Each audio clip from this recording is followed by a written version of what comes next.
சிவாலயம் மாத்திராளன் சிவாலயம் மதுவாயுளின் சிவாலயம் ब्रह्मस्थापन मुक्तदे अनेक कोटीना एकविल्वं शिवार्पणम् अन्नदानस्तगत्रेयो सहस्रोपनयनं ददा अनेक जन्म भावानि एकविल्वं शिवार्पणम् विश्वसूक्तम् इदं पुण्यं यप्पणे शिवसन्निधौ शिवलोकमवाप्नोति शिवेन शगमोदति वंदना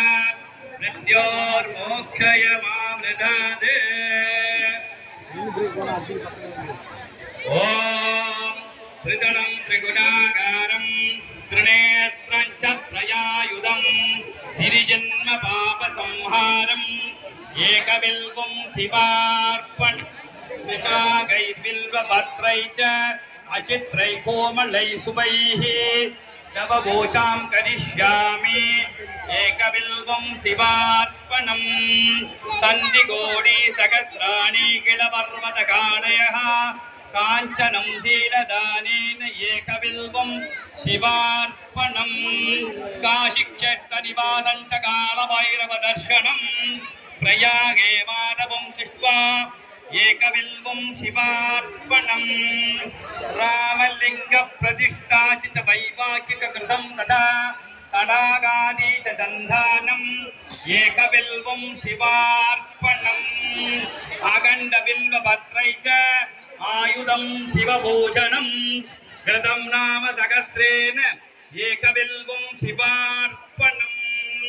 सालग्रामेषु विभ्राणां तडागं दशभूवयोः यज्ञकोटिसहस्रं च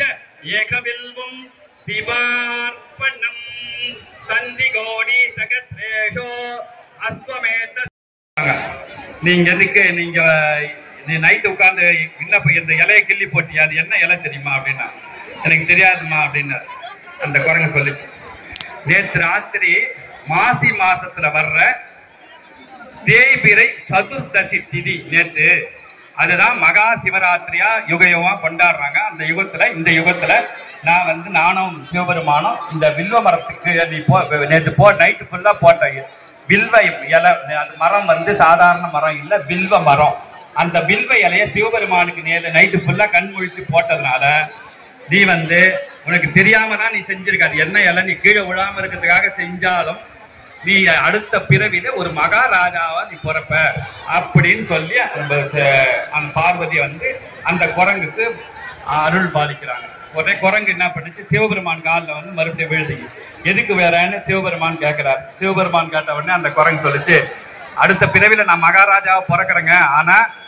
குரங்கு முகமாவே எனக்கு இருக்கட்டும் இதுக்கு இப்ப இருக்க என்ன முகம் இருக்கோ அதே முகமாவே இருக்கணும் அப்படின்னாரு. அதுக்கு அதே மாதிரி ஆகட்டும் அப்படின்னு சொன்னார். அதே மாதிரி அந்த குரங்கு அடுத்த பிறவில கரூர்ல முசுகுந்த சக்கரவர்த்தி அப்படின்ற ஒரு பேர்ல அந்த குழந்தை பிறக்குது. முசுகுந்தம் இரு குரங்கின் சார் எடுத்து அப்படின்னு சொன்னா முசு அந்த போன பிறவிலே அவர் பெரிய சிவபக்தனார் சிவனுக்கு அப்ப பூஜை பண்ணனால இந்த பிறவிலையும் சிவனுக்கு ரொம்ப பூஜை பண்ணி பக்தியா இருக்காரு. அதனால சிவபக்தனா இருக்கிறதுனால அவர் எந்த போர்ல யாராலையும் அந்த முசுகுந்த சக்கரவர்த்தி அழிக்க முடியல. மேல் லோகத்திலிருந்து ஒரு தடவை இந்திரன் முசுகுந்த சக்கரவர்த்தி நீங்க